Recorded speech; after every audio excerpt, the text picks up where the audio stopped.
People sometimes wonder why I can be so optimistic about the First Step Act and the application of these credits and how it will help people in federal prison transition to home confinement at an earlier date. And I understand why it's difficult. It's because the First Step Act has been one of the most significant pieces of criminal reform legislation that has passed that has come through in the last 50 years. It's certainly the benefits that Congress wanted to see people in prison receive are not being received, but those are benefits that never existed during the 26 years that I served. My name is Michael Santos, and I'm with Prison Professors. And today what I'd like to do is share with you a memorandum that was released, that the Bureau of Prisons released yesterday, October the 14th, 2022.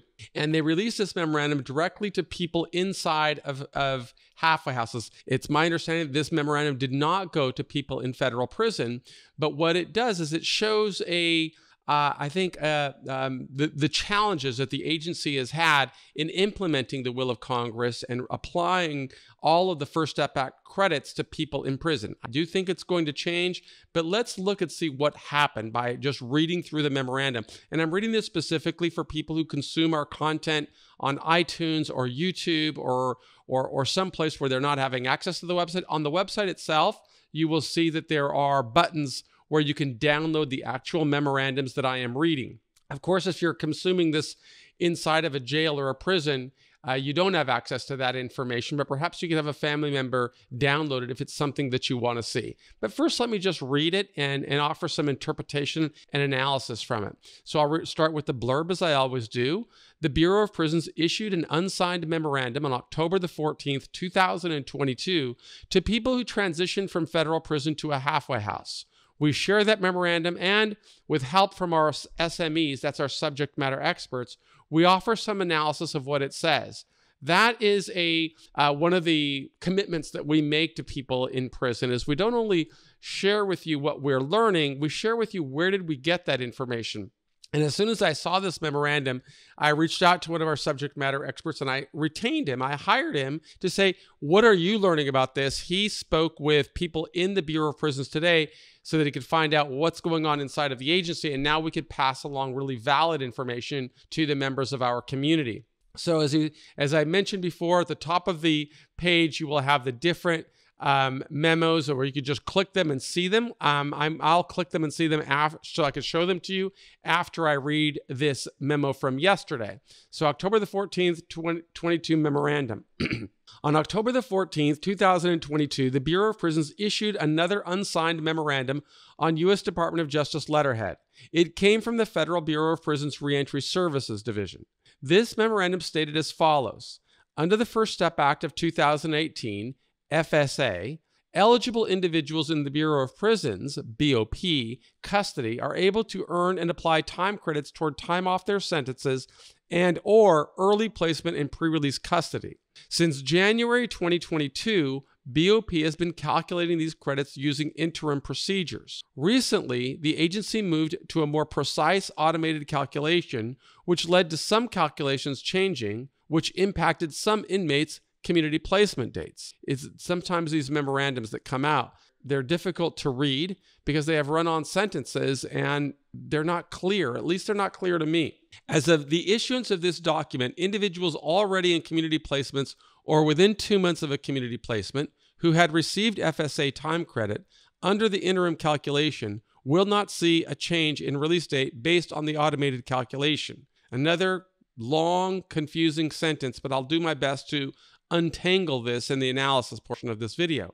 Additional information will be provided to BOP staff and individuals in custody regarding the automated calculation as it applies to those with more than 2 months until community placement.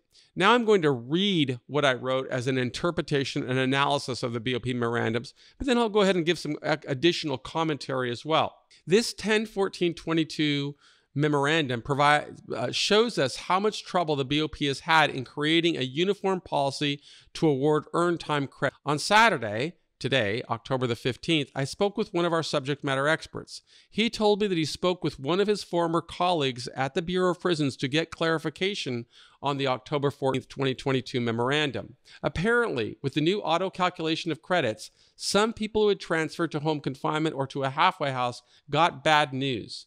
staff members told them that they would have to return to prison. The new auto calculation indicated that staff members authorized their transfer to a halfway house too soon. Even some people who received clemency got the bad news. How does this happen? It's because the First Step Act has made an enormous change in the Bureau of Prisons. The agency has had to retool completely. To use an analogy that has become a cliche, it's like building the plane while it's flying. The October 14th memorandum clarified the mistake. It only went to people who had been assigned to an RRC. Basically, the memorandum let them know that regardless of what changes the new auto calculation made, the memorandum would not result in the return to prison for anyone. More time, more advocacy, and more litigation will take place before the Bureau of Prisons gets a policy together on how the agency will apply time credits. Even the name is confusing. In various government documents or memorandums, we've seen authorities refer to the time credits as follows: earned time credits, First Step Act credits, federal time credits. For several years, the BOP used interim procedures to calculate the time credits. Click to download the TrueLinks memorandum. In September, the BOP distributed an unsigned memorandum to people in prison through the TrueLinks computer system. The TrueLinks message included a bullet point as follows: eligible inmates will continue to earn FTCs toward early release until they have accumulated 365 days or are 18 months from their release date, whichever happens first. At this point, the release date becomes fixed and all additional FTCs are applied toward RRC-HC placement. With continued advocacy, we will see challenges to the rules in months or years to come. These are the types of slow-moving reforms that I saw throughout the 9,500 days that I lived in federal prison. I remain hopeful that, in time, people serving sentences in federal prison will receive the full benefit of the First Step Act, as Congress intended. But the agency has more work to complete in putting together a coherent policy. Now, I see I've got some editing to do on that memorandum, on that website myself, which I will do today. But the important point or takeaway, I think, for people in prison is to realize the First Step Act is really complicated. It's been complicated for the Bureau of Prisons to implement because they've got to apply these credits to more than 100,000 people who are serving time. And until the policy is crystallized and formulated, and this could take a year, might take 2 years, and then there will be advocacy and litigation going forward that could result in 3, 4, 5 years passing. So people who are going into the system now are really probably not going to get the best application of this First Step Act, and I would expect to see more evolution of this act and the way that the Bureau of Prisons issues these time credits in the weeks, months, and years ahead.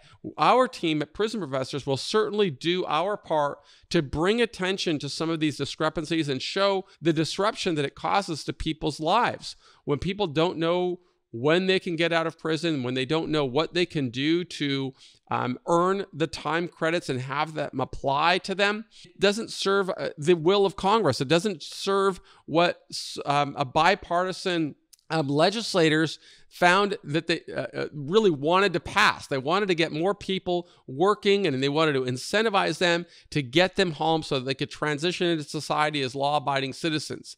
If there's no clarity in there, people inside lose hope. People inside don't realize what they can do to advocate for themselves.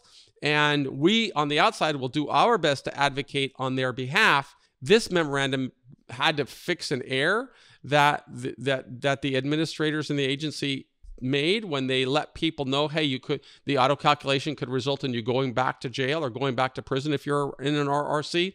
We just really want to help people help themselves. I know how difficult it is to be caught in this interim stage where you're waiting for the BOP to get a policy together so that people can know this is what I can count on. And we know what Congress wanted. They wanted any incentives to be over and above existing incentives. They wanted people to work toward getting to home confinement.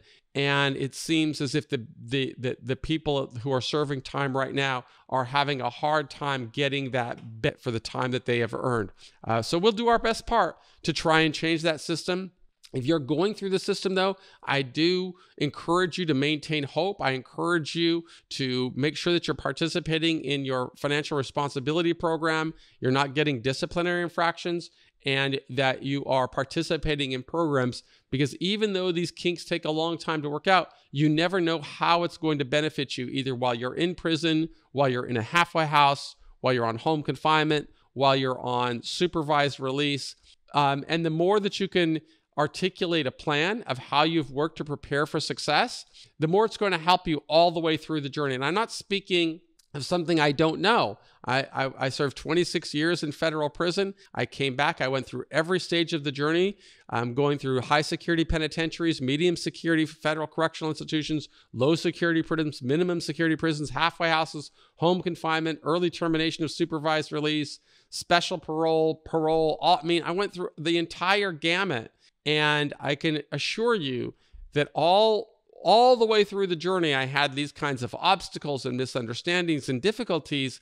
But because I always had confidence that I could navigate that journey, things opened up for me just like they will open up for you. But you've got to stay focused. And we offer a lot of that information for free on our website at prisonprofessors.com. We would encourage you to visit that site, join our weekly webinars if you find value in that and you want to do some Q&A. Or if you don't want to participate in the Q&A, just look at the replays.